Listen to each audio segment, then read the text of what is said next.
E aí, gente, eu sou Arthur Padovese, mas todo mundo me chama de Padovese na Struct, eu sou atual diretor de projetos e eu vou estar gravando esse vídeo aqui pra vocês. Esse vídeo ele vai ser ensinando a instalar o setup inicial tanto do Ubuntu para desktop e também um ambiente de desenvolvimento que a gente vai usar tanto no WSL quanto no Ubuntu. No vídeo do WSL, o Paulo ensinou como colocar o VS Code para funcionar com WSL, mas aqui eu vou mostrar o resto de como instalar, né? Então vamos começar pelo desktop. Se você usa WSL, você pode pular essa parte do vídeo, que são aplicações úteis para a gente ter, né? Uma aplicação útil é o OBS Studio, que eu instalei com esse comando, com o snap.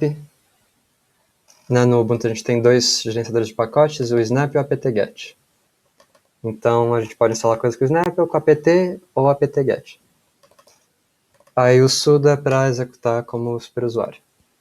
Então sudo snap install OBS Studio, no caso eu já instalei, inclusive já estou rodando aqui. Aí ele vai falar quanto que vai ocupar de espaço. O OBS Studio é para gravar vídeo, mas aí se vocês verem o áudio de vocês, provavelmente vai estar bem ruim, porque é assim, o microfone e áudio do Linux geralmente é bem ruim. Então é sempre bom a gente dar uma filtrada nesse som. Para isso eu geralmente uso esse link daqui para editar esse arquivo, porque o que vem por default é o Pulse Audio para gerenciar o nosso microfone, né? Então a gente usa o Pulse Audio e a gente scrolla lá para baixo do arquivo, né? A gente vai editar com o comando nano e a gente adiciona esse negocinho no final. No caso aqui eu já adicionei, né? Mas vai estar assim de vocês. E aí copia isso. Nossa, sem querer eu abri. E cola aqui. Aí vocês fecham e salvam. Para fechar o sudo nano é com Ctrl X, né? Como tá falando aqui, para cima é Ctrl X. Aí vocês reiniciam o Pulse Audio, que no caso eu não vou fazer isso porque tá rodando no OBS, né? Vai dar caquinha se eu fizer isso agora. Mas aí vocês copiam esse comando e rodam. Ou vocês podem reiniciar o computador. Existem, caso seu setup seja um pouco diferente, talvez você tenha que fazer alguma outra coisa. Isso daqui é para não sempre funcionar esse filtro, só quando você pedir. Aí, com múltiplos microfones, enfim. Agora a gente vai instalar um visualizador de arquivos de mídia, porque o que vem por padrão também não é muito bom. Então, eu geralmente instalo o VLC, no caso já está instalado. Mas aí depois de instalar o VLC, a gente aperta no Super, aqui ou na tecla do Windows, ou também clica aqui. E a gente vai aqui em Default Applications. E a gente vai mudar aqui para o VLC. Você pode mudar aqui se você quiser também, você pode procurar outros media players para tentar usar no lugar. Inclusive, para algumas outras mídias eu tenho algumas preferências também, como eu gosto do MoPDF, que ele é um visualizador de PDF, como o próprio nome deixa bem claro. Eu gosto de usar a fonte JetBrains Mono também, mas isso é configuração extra, vocês podem dar uma olhada depois ou perguntar também.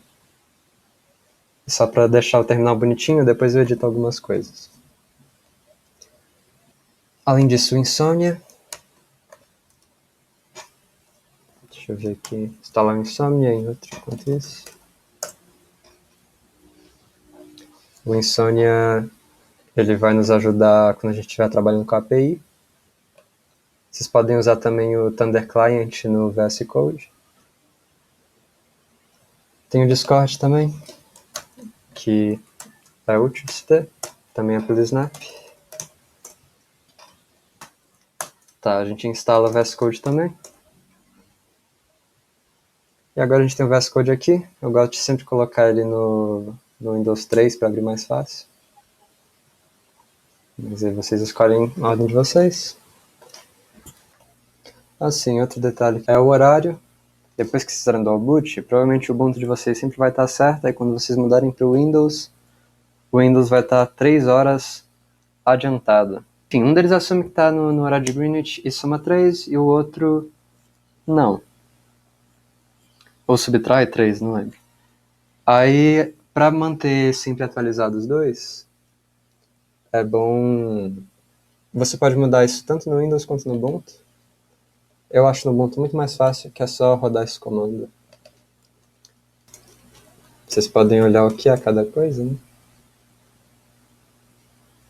Mas basicamente a gente vai colocar esse comando inteiro.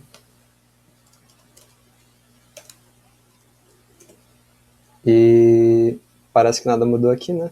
Mas ele mudou como o Ubuntu vê o horário para ser igual a como o Windows vê o horário. Para não ter o problema do dual boot. Sempre que você trocar para o Windows, está 3 horas adiantado o relógio do Windows.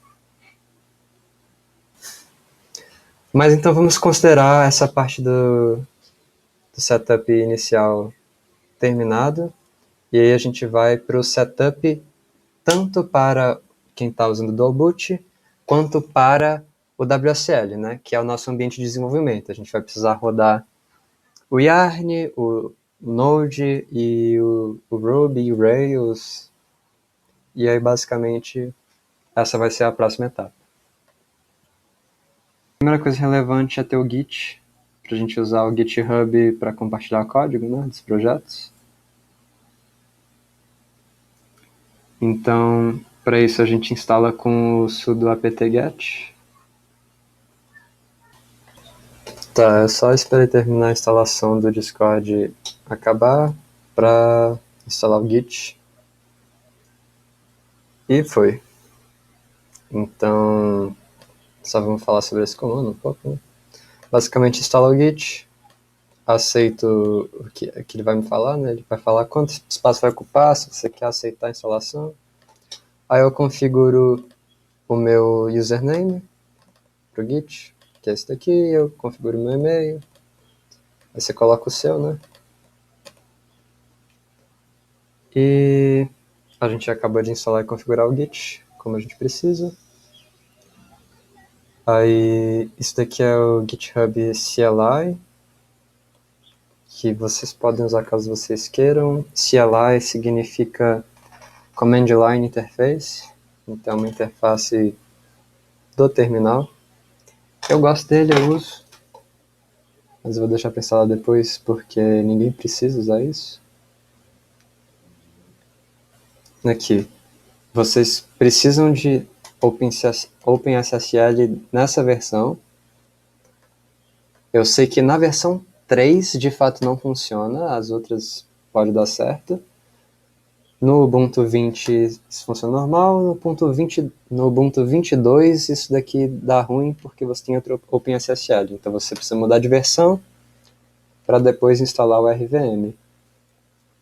Pode também só ver como funciona o RBenv, que o RBenv também pode ser utilizado com o mesmo propósito do RVM.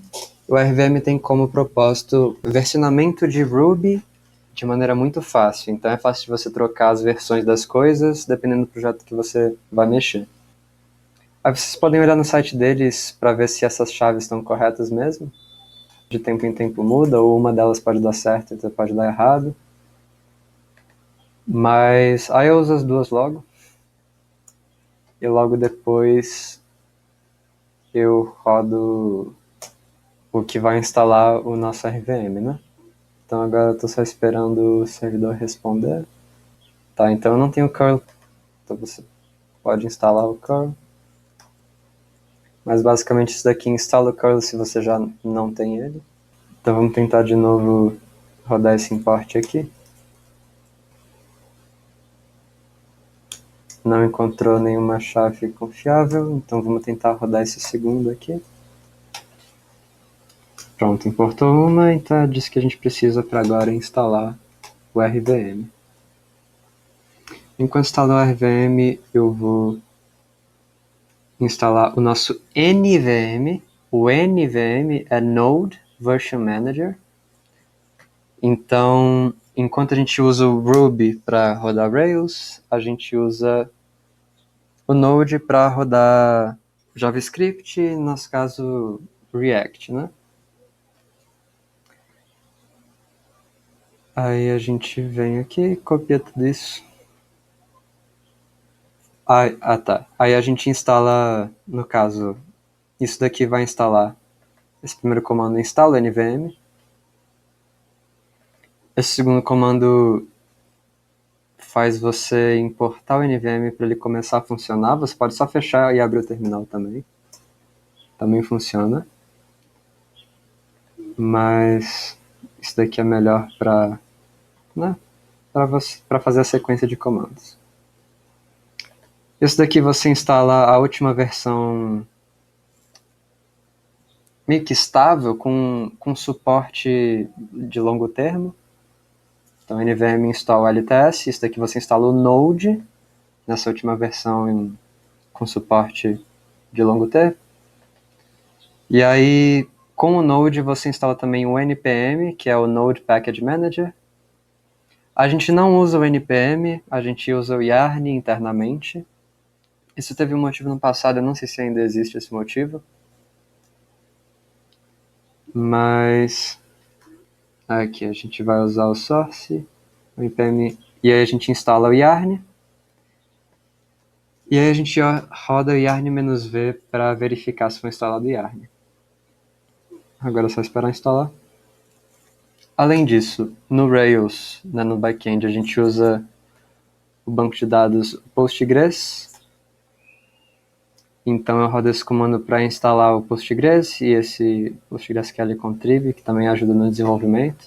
E se não me engano é necessário para uma das gems do Rails. Gem do Rails é pacote, tá? É que nem biblioteca de C, o pacote do JavaScript. Isso daqui a gente precisa também. E aí eu crio um usuário, geralmente com o mesmo nome que eu tenho no computador, né, que é Artstrick, para facilitar, e esse "-p" é para abrir o prompt da senha.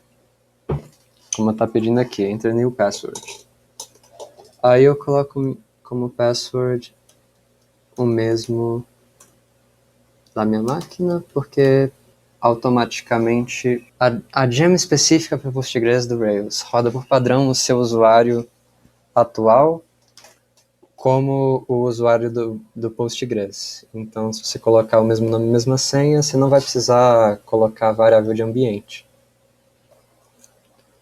Aqui está falando também um comando que pode ser útil para iniciar sempre o seu banco de dados, porque às vezes pode tentar rodar o Rails, não funcionou porque não encontrou ou não teve acesso a não sei o que Postgres Cluster.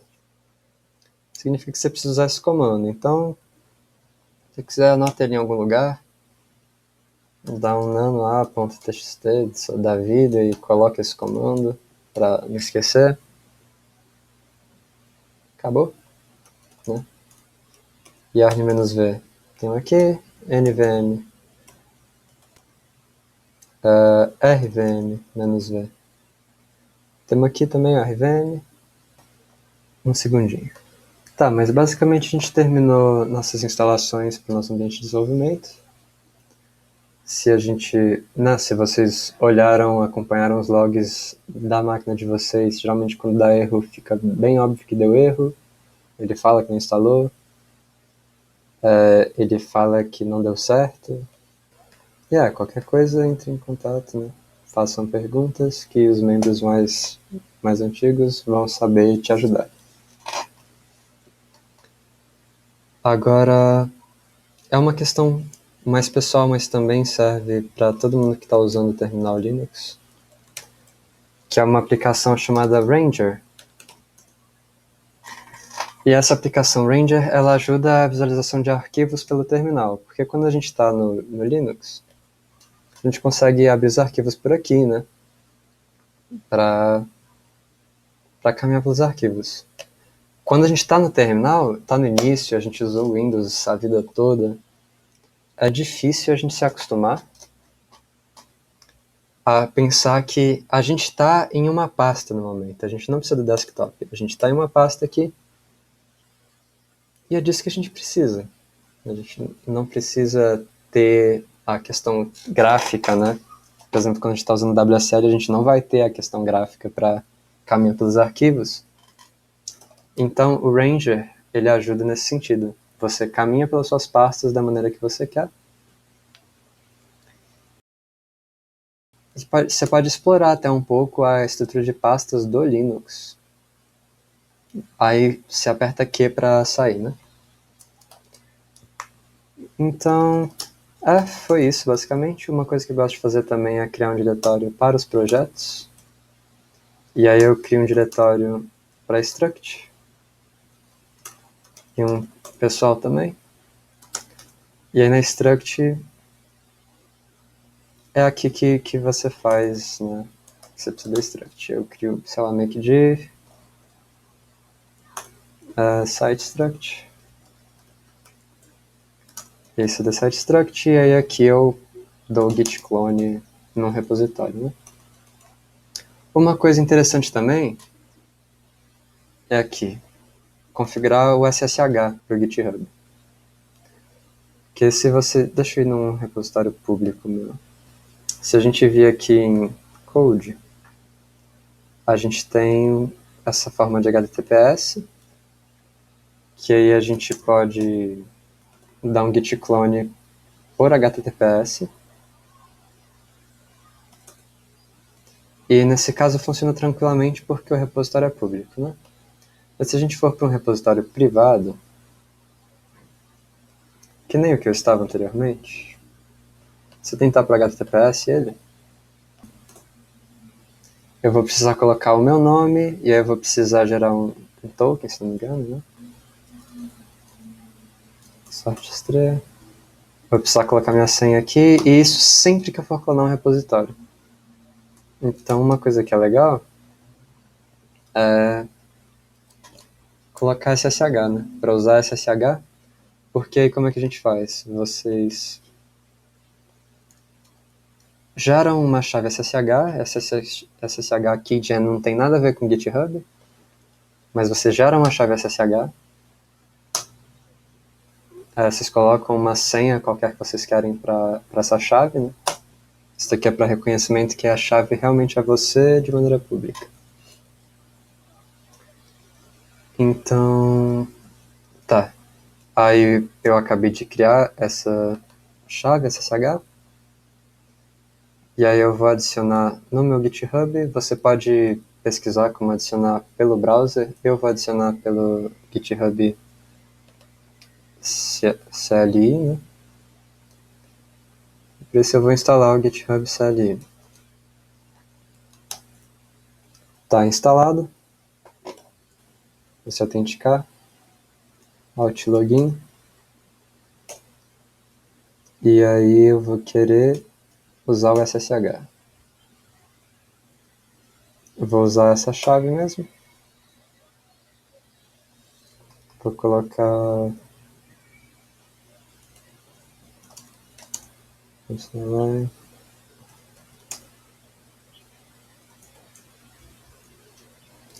E aí eu vou logar com o web browser. E basicamente ele pediu para eu colocar, né, esse código aqui. Eu vou autorizar o GitHub. E aí eu preciso usar o GitHub Mobile porque eu coloquei no celular. Usei o GitHub Mobile, coloquei o 17 que estava mostrando e pronto. Agora eu estou logado no GitHub CLI. E agora se eu der um GitHub, como dá pra ver aqui, né? Logado como artistria.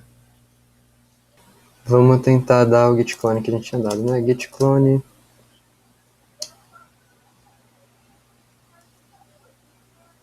E aí vamos copiar com SSH aqui. E sim, quero continuar, então yes. E já está funcionando agora o git clone e o SSH. A questão é que isso daqui pode ficar muito grande, né? Então, aproveitando o GitHub CLI, ao invés de ter que copiar tudo isso, se você já sabe de quem é o repositório e qual é o nome, vocês podem